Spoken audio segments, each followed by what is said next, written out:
have traveled all over Kenya and East Africa to find hard-working farmers. We want to celebrate them while giving them the knowledge they need to improve their farms, get better yields, and become profitable farmers. We will see how farmers across the region can learn from experts and from each other in every way.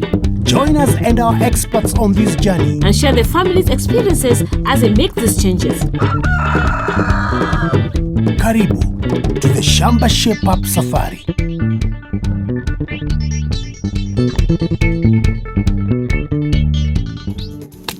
Bananas are widely grown in Kenya, not only as a staple food, but also as a source of income-generating activity. We meet a farmer in Kirinyaga County who is not only growing bananas, but is also using a new twist of technology.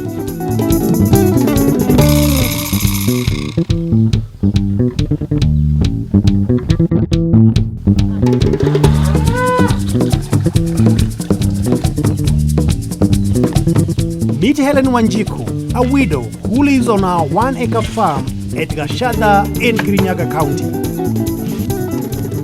Her main enterprise on the farm is growing tissue culture banana, and she's quite an expert on it. She explained the steps she takes to produce good tissue culture banana plants for sale. When doing banana macropropagation, you go to the farm and get the small banana which we call the sword, which is next to the mother. You dig out the banana until you reach where they join up with the mother and you cut it off. From there, you have the boiling water. You peel off your banana and you put it there in water for 30 seconds. After sterilizing the stem in boiling water, she cuts the stem down until she has a small piece she needs. She plants this part of the stem in a tunnel with sterilized soil and sawdust and waits for it to shoot. Oh, she's definitely the expert. We are definitely not here to teach her about bananas. But there are so many other things we could teach her about. Helen has 2 dairy cows and a calf. In addition, she keeps goats and grows maize, coffee, and various vegetables for sale and home consumption. Helen started serious farming after she became the sole breadwinner of her family. But recently, she has experienced a lot of problems and turned to us for some expert advice. So, with that good start, we set the tent up and we got down to business.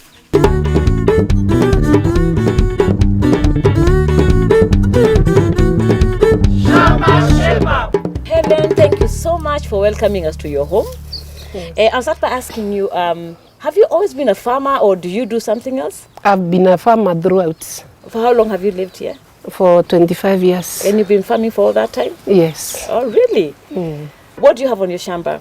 Right now I have bananas, coffee, maize, sweet potatoes, Irish potato, arrowroots, and beans. And do you do farming as a business? Yes, I does it as business. Are you getting good profits from it? Yes. You are happy? So happy. I see you also got cows. Are they doing well? Not really. What's the problem? Reduction of milk. Reduction of milk? Yeah, at the first I was getting 15 liters, but now I'm getting in between 5 liters and 6 liters. What? From 15 liters to 5 liters? Yeah. So how are your crops doing, Helen? They are doing well, but I'm overcoming some problems because there are some of diseases like pests. Like now you can see the coffee is already has been got by reef rusts. You don't have to worry, we've got experts for you and we'll see where we can help you so you become truly shaped up. I'll be very happy. Thank you so to be a very good farmer. Thank you so much. Helen, like most farmers, uses fertilizer on her shamba. But unfortunately, not all her crops are thriving. They are under attack from pests and diseases. But without knowing the condition of her soil, she might be applying too much, too little, or even the wrong fertilizer, or growing the wrong crops. The first thing to do in any farm is to test the soil. Soil Cares was here earlier to take some samples and the expert is back with the results. So Tim, before you tell us the results, let's understand what she has been using. I've been using DAP, CN, 1717, the Yaramira Sirius. Okay, so Tim, Yeah. what do you say? Yeah, she has been on the right path, but the amounts applied maybe will determine. But from the results, let us look at the results first.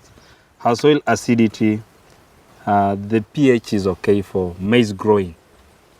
Soil fertility, nitrogen, phosphorus, potassium, and micronutrients. He has only low nitrogen. Test your soil at least every 2 years. Tests cost less than a bag of fertilizer. And with the advice you get from your farm, you can increase your yields each season with a very good profit. A soil test will also tell you what crops you can and cannot grow on your farm.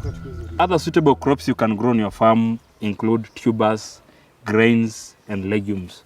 So which means your farm is good for all crops, all round.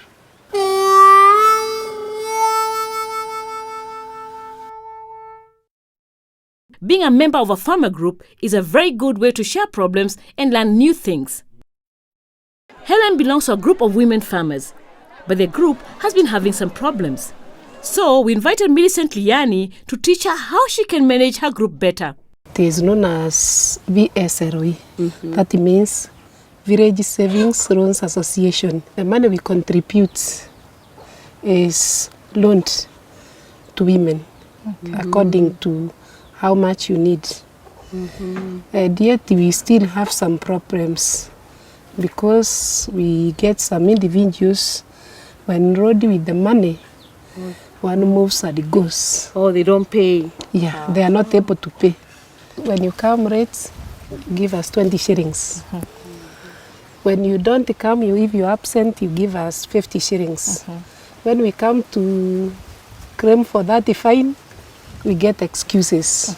A good group should not be such a big group. We really advise farmers to have a group of like 10 to 20 people who are easy to manage. If a member misses like 3 times, giving excuses and even not paying the fine, such a member should be dismissed from the group. Looking at issues to do with the gender dynamics, we find that women have been marginalized. Women are great farmers, as I said. There are people who know how to manage resources when it comes to money, when it comes even to agricultural produce. So we really advise women who are strong and who are hardworking like you. So like in such groups, they should be gender specific. If you have a group that just is composed of just women who are known to each other, such that there's that mutual trust. What other advice would you give her as a farmer in business? Okay. A farmer in business, I would really advise you to really hold on the group. In the groups, you find that if maybe an organization comes or maybe you have a project, you're able to access assets and even inputs at a cheaper price, other than accessing those inputs or even those assets as an individual. Maybe in terms of knowledge exchange, within the groups I could be having some knowledge or information where there are better markets for a product, other than being an individual. People will sort out for information and it will help the group and you'll be able to grow. With that, you'll even be increasing your food security in the household. It will be fine. Poverty levels will reduce. And another thing with the groups, you find that when you're acting as a farmer alone, you have these middlemen, the agents who come around. They can even come to your farm and talk around with you. They want maybe these bananas. They want maybe these goats. They'll go away with it. But when you are in a group, I'm sure you are able to come up together, you'll source for better markets out there, and you'll not be exploited by the middlemen. There are many services which groups can access, including advice, help with technology, banking, loans, and marketing.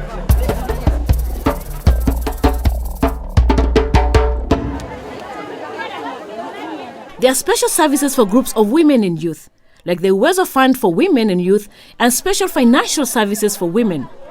We decided to take Helen to see a group that was working well just near her village.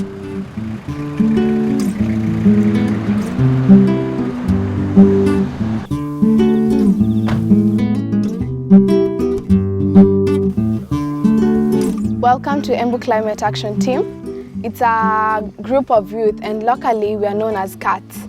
What we deal with is trying to engage the youth in methods of farming, and that is, for example, like the greenhouse. Here we have 2 greenhouses and I'm going to show you and tell you what we do with our greenhouses. The Climate Action Team are using climate change adaptation advice to farm vegetables successfully. They have some good advice on what to do as a group. As a group, I would like to advise that sit down, then list down all the things you want to do. Then you have to prioritize which one you think you're going to do in your in terms of your best. Then which one do you think you have no knowledge about? So what you have knowledge about and you think you can do your best, that will be the basis of what really you should venture into as a group. So you have to set your plans right, know where your market is. Apart from knowing who you're going to supply to, you have to know where you're going to get the inputs, the fertilizer or the pesticide that you're going to use. It is good to see the young advising the old, and they have some great ideas for Helen to take back to her group.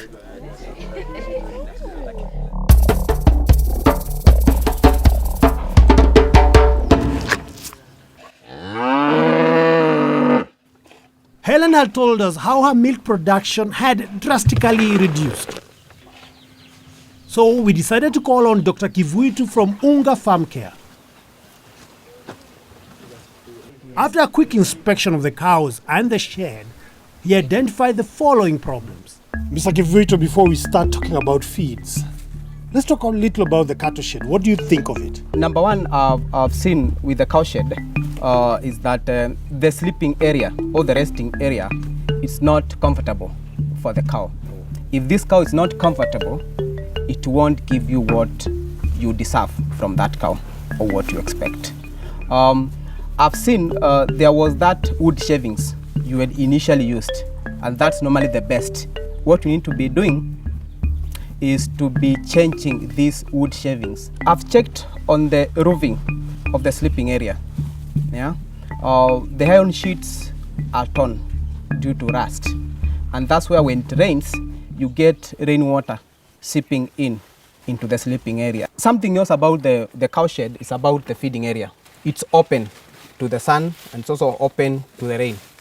So wherever you have some feeds here and it rains, the rain contaminates the feed which has remained here. So if we can get a roof at the feeding area, we'll be able to protect rainwater from getting into the feeding troughs. Now, Helen, tell the expert, how many liters of milk do you get? I get in between 5 and 6 liters per day. Per day? Yes. From one cow? Yes. Is that good enough?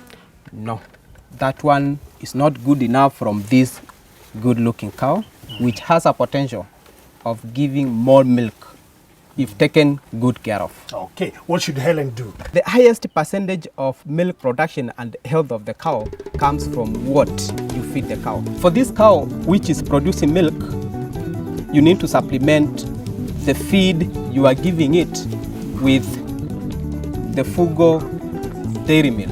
It is recommended for every 2 liters of milk produced over 5 liters, then give your cow 1 kilo dairy meal per day to supplement the normal fodder. So, if your cow starts to produce 7 liters of milk a day, you supplement the fodder with 1 kilogram of dairy meal. If your cow produces 9 liters a day, you supplement with 2 kilograms of dairy meal and so on. This will increase milk production. Helen, how much is a kilo of milk around here? 45 shillings. If you supplement every 2 liters of milk with 1 kilo of dairy meal, it will mean this cow will give you 2 kilos. That's 2 liters of milk, each at 45 shillings. It will be 90 bob you are getting from this milk. And the 2 kilos you are supplementing with only 1 kilo of Fugo dairy meal and 1 kilo going at 26 shillings, it will mean you are inputting 26 shillings on the supplement to give you 90 shillings. Following the expert advice, we got to making changes and improving the cow shed.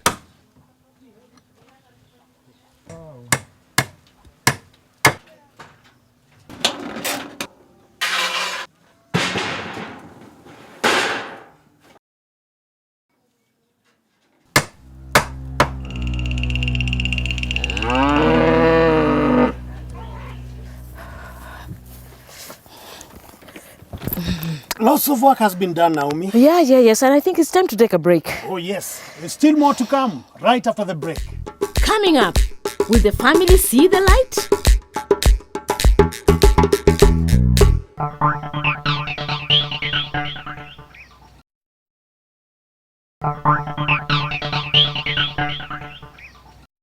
Welcome back to Shamba Shape Up. We are still here in Kirinyaga County, where there's lots of work to be done. So let's get working. It's a new day on Helen Wanjiko's farm, and there's still a lot of expert advice to give. We have tested the soil and advised on what can be done about climate change.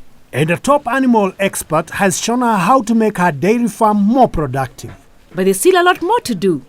We need to look at the next of our problems. Light. Helen is a fan of solar lights, and she knows how much a family can save by using solar instead of kerosene. She likes solar lights so much, she has become an agent for D-Light solar lamps in her area. But there is a new product from D-Light that she has not yet tested. Martin from D-Light is here to upgrade her.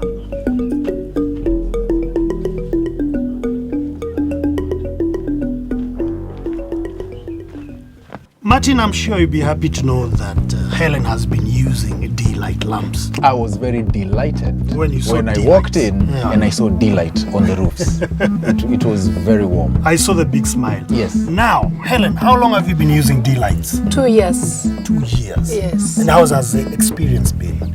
It has been so nice because it has been helping my daughters to do studies in the evening. Yes. And they have also improved. In the education. Yes. Now they're number one in their class. Yes. Okay. What were you using before? Remind me. I was using hurricane lamps. Hurricane lamps. Yes. Using paraffin. Yes. Was it costly? So much. And now? I'm saving a lot of money from that. And even I had a problem. I had an allergic problem because of the paraffin. Okay. But now the problem is gone. It's gone. Yeah. That makes me very happy because those are the problems that we are trying to solve. That people do not have to keep spending money on kerosene, that they can use that money in other ways to improve the lives of their families. What have you got for Helen? So what I have is a D-Light solar home system. And this one comes with a larger panel which we will fix on the roof so that it's always charging. And then all that electricity is stored in the battery unit, right? So that's the battery unit.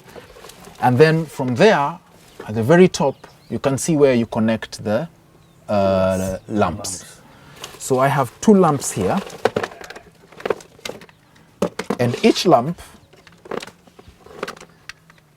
comes with a wall-mounted switch, right? So that's what we are going to fix, 2 of them. And you have the opportunity to even increase later on. Because of the savings that you're making, you can increase to a 3rd and a 4th one, right? And not only that, where have you been charging your phone? At the shopping center, Moroni. Okay. And how much does it cost you to do that? 10 shillings. And does it cost you anything to go there? Yes, 50 shillings for Boda Bonda. Okay. So it takes you 50 shillings just to get there, then 10 shillings to charge the phone. Now I want us to solve that problem as well. This lantern comes with mobile charging. So all you do is connect that here and connect this to your phone. And that's it. You will never think about going to the town center again to charge your phone. That is very great for me and my family. Okay, very nice. Martin, let's go fix this. Let's go and fix this. All right.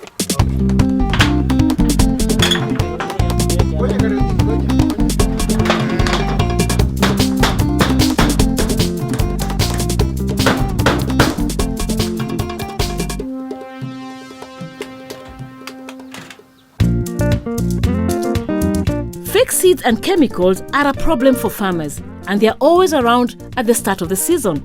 It is difficult to know when a chemical is fake or not. So, we asked the expert from Pest Control Products Board, PCPB, to come so Helen could tell him some more. I heard, but I really never knew which chemical to use. I just went in the shop and bought. Oh, that is why the disease is already inside the farm. When you have already noticed a disease in your farm, first you have to identify the disease itself. Once you've known your disease, you are now required to go to the licensed Anglovet outlet, from where you'll be able to ascertain from the label whether what you are buying is actually for the control of the disease as identified in the farm. Where you also buy your chemicals matters. There are some shops which are not specialized for selling pesticides, and these have been noticed to be the main outlets for counterfeit products. What is a counterfeit? It is an imitation of the right product. So when you buy from that unauthorized outlet, you are likely to be using the wrong chemical, or you to be using nothing. So how can you tell the difference between a counterfeit and the real thing? One, it is difficult for a farmer to distinguish between a counterfeit and a genuine product. The reason being the level of technology has made it so easy for the counterfeiters to make even better artworks than the genuine product. However, all is not lost. If you move to a particular shop and you are interested in buying a product, if you see any slight deviation from what you know, please avoid any slight deviation, because these products are supposed to be sold the way they are. The package is approved by us, and nobody can change a pack. You can never get 2 packs of the same product in the market at the same time. 2, whenever you purchase a pest control product, ensure that you carry a receipt. In this way, after usage of the product, in case there was a problem, if you report to the authorities, in this case, the Pest Control Products Board, we have offices all over, or through the Ministry of Agriculture, it is possible to follow the case backward. So Helen, you've heard it? Yeah? Yes. That as much as they all look the same, they're very different, and you have to know where to buy. Yes. It's about where to buy. Yes. Yeah? Thank you so much. Helen, tell me, where do you get most of your information on agriculture from? From the people of the ministry, Yes. from the neighbors, Odwazes. Helen had some problems with all these places. The ministries hard to get to and can be unavailable, and the neighbors sometimes don't give the right information. There was one time when my cow had a problem. Yes. It had swollen in the stomach. So I was told to take ash, mix with water, Yes. and it ended up by dying. Now, do you have your phone? Yes. On the end of that line, there is an expert. Are you sure? Of course, I'm sure. Helen needs to subscribe to Shamba Shape Up's expert advice service, the AAK Shamba. This will send her expert advice when she needs it, and she can even call an expert when she needs extra help. All she needs to do is send the word JOIN to 21606 and follow the instructions. That's very good for me. Okay, good. It has been a wonderful shape up, and we must be off to our next farm.